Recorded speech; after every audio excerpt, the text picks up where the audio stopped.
அண்ணா யூனிவர்சிட்டியில நம்ம இங்கிருந்து என்ன நினைச்சோம், அண்ணா யூனிவர்சிட்டி தமிழ்நாட்டுல மிகப்பெரிய ஒரு இன்ஜினியரிங் யூனிவர்சிட்டியில ஒண்ணு.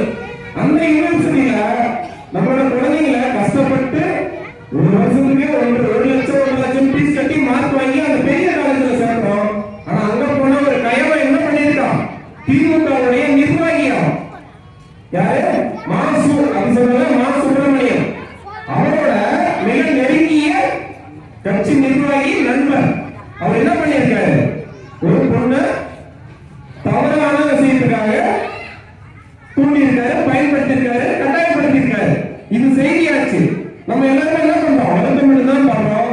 ஆனா அதை தடுக்கக்கூடிய அரசாங்கம் யாருன்ற ஒரு சிந்தனை இல்லாம நம்ம இருக்கிறோம்.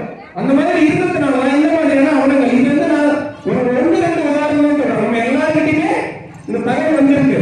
இதுவே இந்த சமூக வலைத்தளங்கள் Facebook, WhatsApp, Instagram இல்ல நான் இந்த மாதிரி விஷயங்கள் நமக்கு வந்து கிடைச்சிருக்குமா, நம்ம தான் கிடைச்சிருப்போம்.